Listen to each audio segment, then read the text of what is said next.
Last time on Daniel Drives, I announced I was selling my BMW 325i and I was replacing it with an electric car.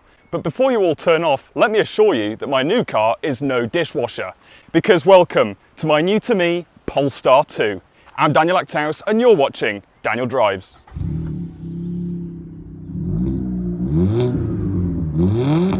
Well, to be honest, I can't quite believe it, because I was at the 2021 Goodwood Festival of Speed. It only feels like yesterday, but it was actually 5 years ago now. And Polestar had a stand and they were proudly showcasing their new, at the time, Polestar 2, just after COVID when the car was launched. And I did not think for a minute that 5 years later, at the grand old age of 20 years old, that I would have my very own Polestar 2. I knew my next car was going to be electric and I just didn't want it to be boring. I wanted it to be something I could still be proud of and demonstrate that an electric car can be fun, it can be engaging, and you can love it. And I really think this does that. So why didn't I just get a Tesla? Why didn't I bite the bullet and get the new Renault 5? Why didn't I wait and get the new Honda Super N? Have I bought this car outright? Is it on finance? Have I PCP'd it? In this video, I'm going to answer everything. Right then, so first drive of my new Polestar 2. This car is called Petter, by the way. Why is it called Petter? Because of Petter Solberg, the Scandinavian rally driver. It just makes sense. So I've attached the phone mount to my panoramic sunroof, which is really cool. So you're getting a little bit of a different perspective to how you normally would on these drivey Daniel Drives YouTube videos. So there you go, that's cool. There's going to be a full review of this car coming soon. This isn't it, so I'm going to miss out a lot of key information, but that's all to come when I've got a bit more familiar with this car and all of its features and technology and how it actually is to live with. The truth is that driving an electric car as a daily vehicle is nothing short of a pleasure. It just is. The ease of it, the silence, and also the new car features you get. Like, I programmed this car in the app to preheat in the mornings, so when I go out to the car it's warm and ready for me. In the winter when it's icy, that's going to be a game changer.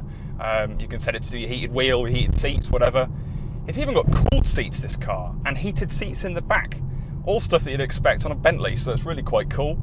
But I'm pretty smitten with it, to be honest. And you've got to remember, I've got my Fiat Panda 100 HP, so I've still got a petrol car. I'm still a petrol head at heart. It's a bit broken at the moment, that car, but when that is working, I'm looking forward to having the balance of something that's pretty damn quick, also comfortable, and electric. So it's cheap to run, and you know, you've got all the benefits of an electric car. And at the same time, I've got something light, fizzy, noisy, and Italian. I think from a styling perspective alone, this car definitely is a winner. Although I'm not really sure what calibre it fits into.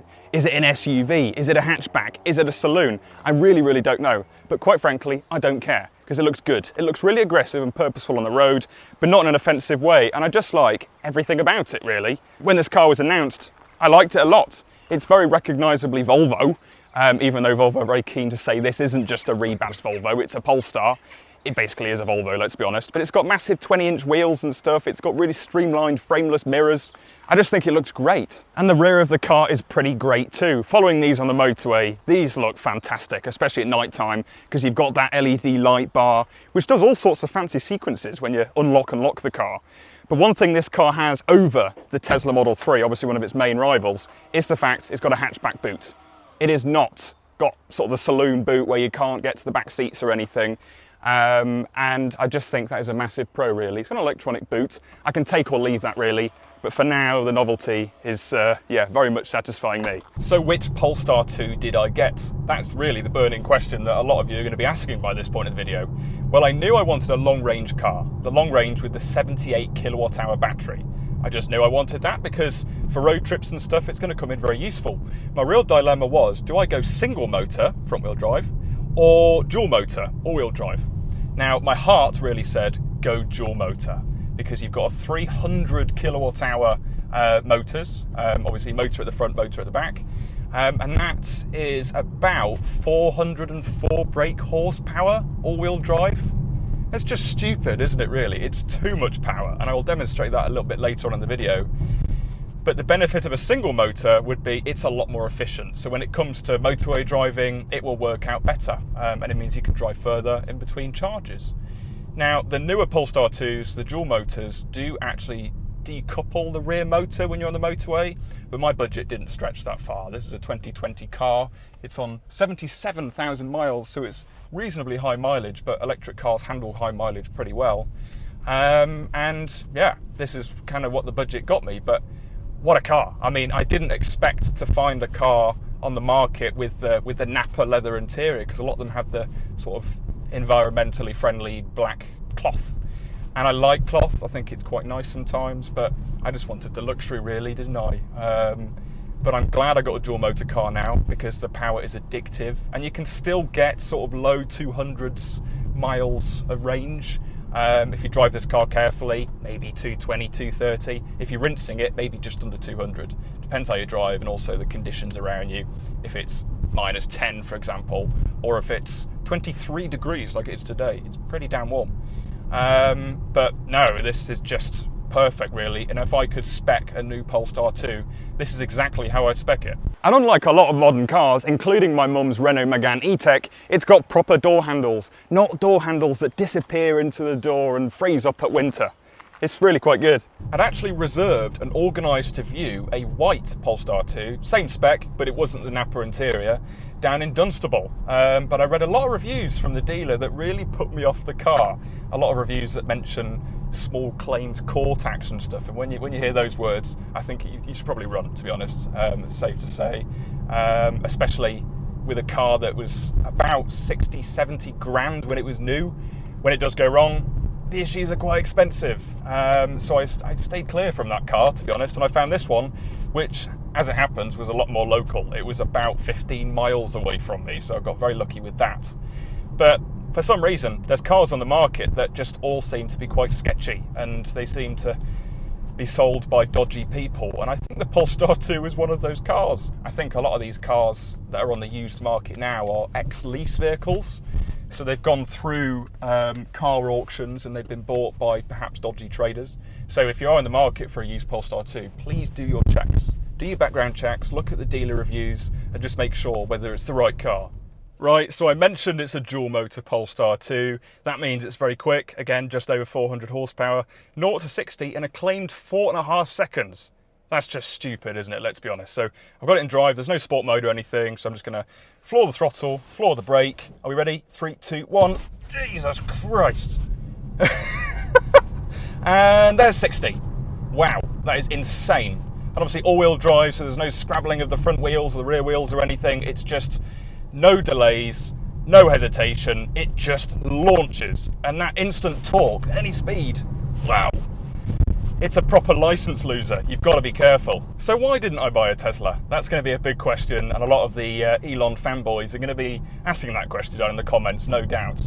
Well, I actually was looking at Teslas. I have been probably for the past 12 months now. I was in Budapest last year for the Formula 1, and we went in a Tesla Model 3 Uber, and I was quite impressed by it. And also on the approved used Tesla site, there's lots of good deals, especially PCP on some 4 or 5 year old Model 3s. Well, to be honest, I am not a fan. I don't want to get political, but let's just say I'm not a fan of Elon Musk. He's not done the greatest of things in the past few years. Some of the things he's said are offensive, let's say. And also, I think Teslas, they're good cars. They're very good. As electric drivetrains and everything, and powertrains, they are very good. Probably the best, actually. But I just can't help but feel the Teslas are maybe a little bit soulless, to be honest. Everything's on a screen. There's not a single button. And this is pretty bad as well for buttons, but it's a lot better. And I also just, I don't know, the styling of the Model 3 and Model Y and all the others, I would have gone for Model 3 if I went for a Tesla. It's just not exactly handsome or good looking or anything. And the Polestar 2 is. It's got that kind of Scandinavian chic about it, and I really like that. And I like Polestar as a brand as well. I'd only really buy a Tesla because it was a good car, it was a good electric car, nothing else, and I wouldn't really love it. And I know a lot of you viewers on Daniel Drives wouldn't be particularly interested in it either. Why didn't I get a Renault 5? Well, I had a Renault 5 press car for a week in May of last year, and I absolutely loved it.